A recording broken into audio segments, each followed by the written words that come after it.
Olá pessoal, sejam novamente bem-vindos a mais um vídeo do canal O Mundo da Ciência. Hoje vamos falar da espectroscopia e como ela é usada para o estudo de estrelas e também planetas.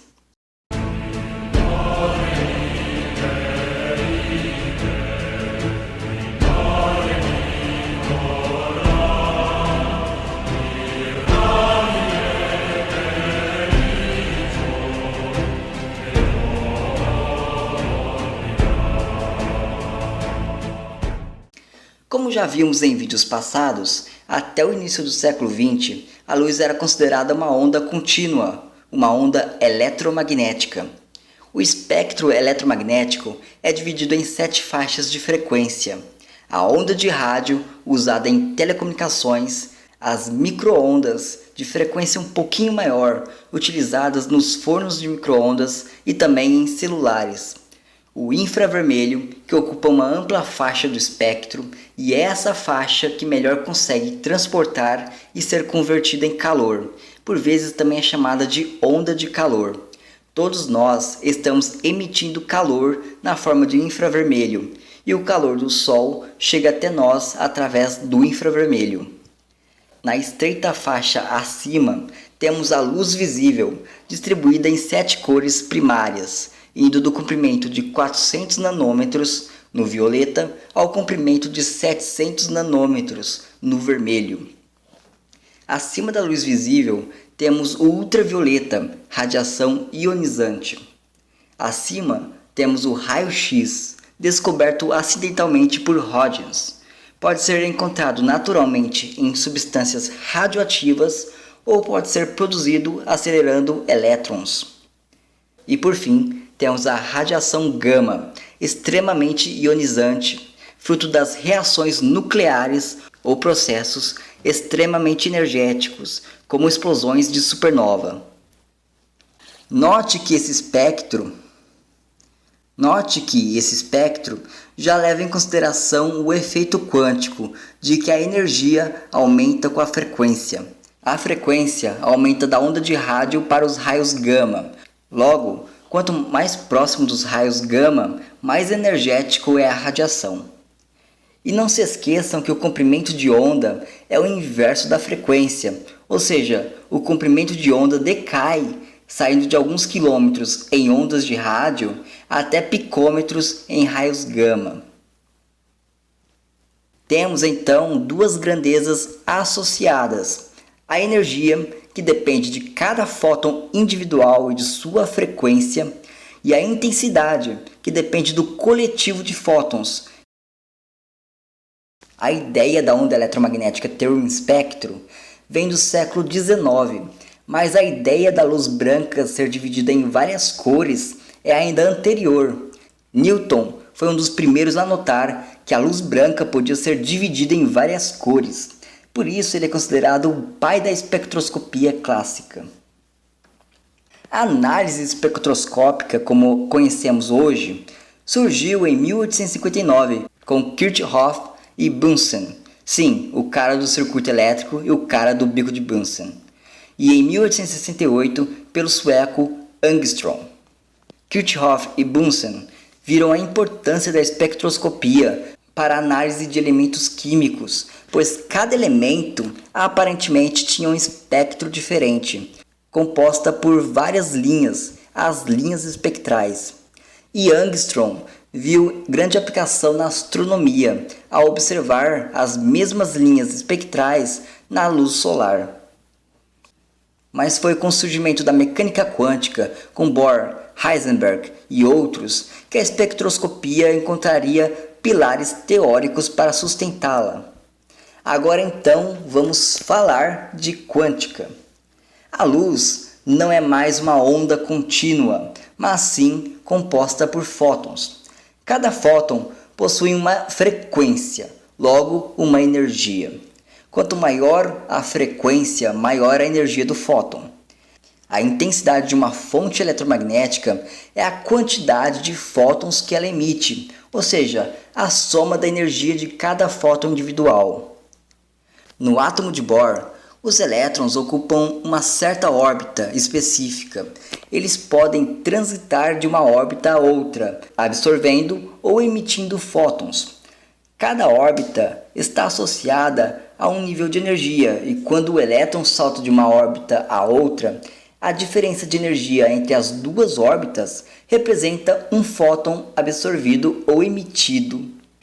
Como a energia está associada ao comprimento de onda e cada órbita tem uma energia específica, podemos então dizer que cada órbita tem um comprimento de onda específico. Aí vemos a dualidade onda-partícula do elétron, que apesar de ter massa e todas as características de uma partícula, também possui um comprimento de onda, característica ondulatória. Agora suponha uma fonte de luz que emita um dado comprimento de onda. Os fótons dessa luz terá energia associada a esse comprimento de onda. Agora imagine esses fótons interagindo com um átomo. Se houver neste átomo uma órbita com o mesmo comprimento de onda desses fótons, há uma ressonância e o elétron absorve o fóton, absorvendo assim a energia associada ao comprimento de onda e saltando para uma órbita superior associada a essa nova energia. Quando o elétron absorveu dado comprimento de onda, ele deixou uma linha escura no espectro, na posição do comprimento de onda absorvido. E temos então o chamado espectro de absorção, onde as linhas negras representam os comprimentos de onda absorvidos pelos elétrons do elemento e são comumente chamados de raias espectrais. Como cada elemento possui uma configuração eletrônica bem específica, haverá então um espectro de absorção diferente para cada elemento existente. Sabendo os espectros de absorção de cada elemento, pode-se, através de um espectrômetro, distinguir os elementos que compõem uma substância. Por outro lado, existe também o chamado espectro de emissão. Quando um elétron pula para uma órbita superior, ele absorve fótons, mas quando ele pula para uma órbita inferior, ele emite um fóton associado ao comprimento de onda de sua órbita.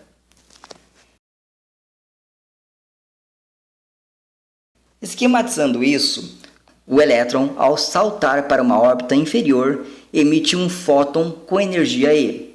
Essa energia E está associada a um comprimento de onda lambda. E o comprimento de onda, por sua vez, está associada a uma cor. Novamente, como cada elemento possui uma configuração eletrônica diferente, há um espectro de emissão para cada elemento, e conhecendo-os, somos capazes de distinguir elementos em uma substância, ou até mesmo em estrelas, como é o caso do Sol.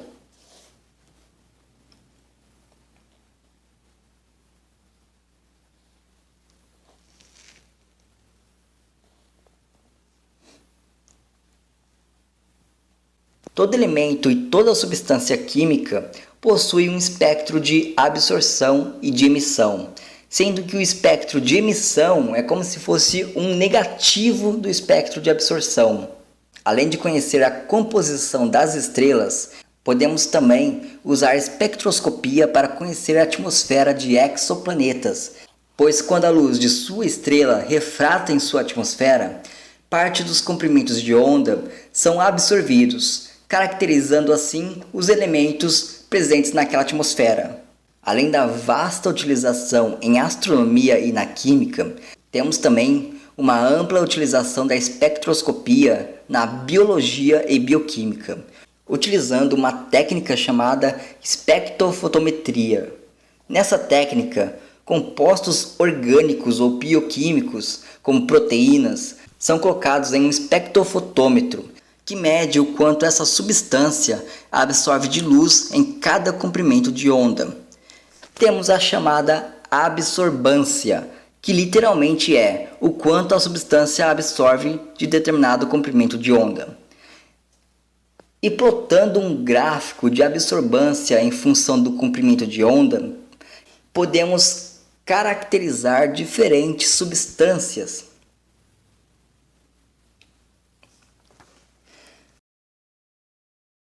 Por exemplo, você tem uma amostra desconhecida de proteínas e você quer saber se existe alguma proteína conhecida ali nessa amostra.